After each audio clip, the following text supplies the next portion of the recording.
Okay, here's how we can set up a door elevation type schedule. This will dimension the rough openings, the leaf, any vision panels or kick plates. It'll put in a tag. It'll number all the types. So up here we've got my numbering convention, or you can use your own.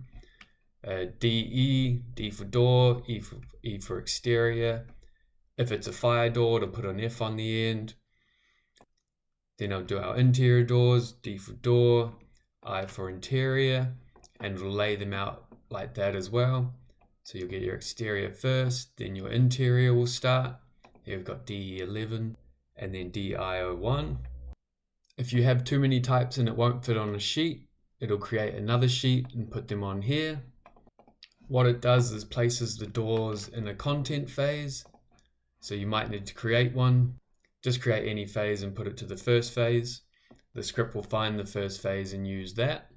It'll model and place all these doors in it and make sure they're on content and then demoed in the next phase. The reason we do it like this is so we can get information from the door in the tag. So if you use shared parameters in here, they'll populate from the tag, which has shared parameters linked to that. And you can set up your tag how you like. Just be cautious of the insertion point. The other thing to know before we run the script and go through that is just how it lays itself out. So if we turn on the crop regions, I've set it out that it'll offset 30 from the top and then give itself space 5 from the bottom and then 30 from the left. The subsequent spaces are 15.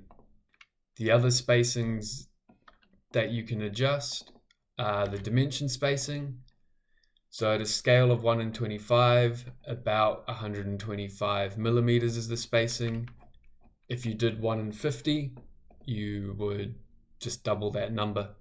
You can also have these doors at any scale you like and it'll work out where to place them. The other thing we can adjust is the bottom of the crop region. So I have that at 2 meters, just depending on how big your tag might get. And the offset of the tag. So I have that at 150. And if you remember, we went into the family, that was the placing point. Also, I like a tag that you can set it up and it auto populates. So if you don't have some of the inputs, the tag will just update itself to get rid of those.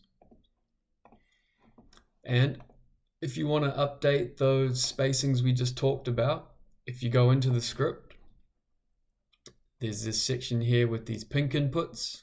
We've got our dimension, the bottom of the crop region for the tags, the tag offset, top of sheet, and then the spacing on the sheet, which we talked about. But let's delete all this and take you through running the script.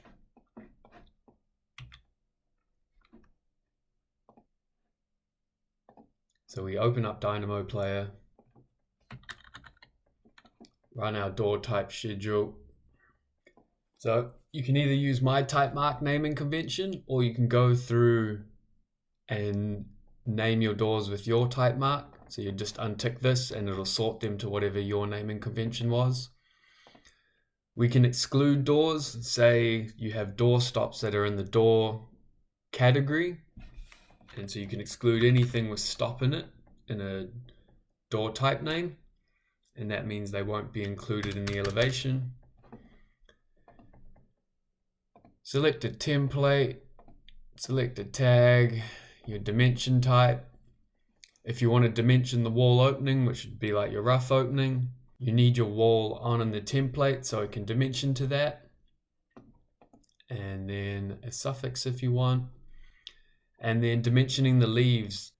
This uses detail lines on the door. So if you adjust your door size, you need to remember to update the detail lines. It's too hard to dimension the door itself. And you can have a suffix for that. Sheet number start, sheet title, select your title block, if you want a legend or schedule on the sheet. And then the project phase you're doing the doors in, which is working drawings, and we create.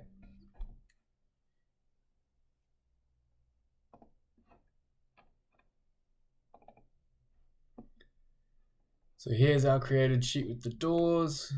Let's update the view title, get rid of that crop region.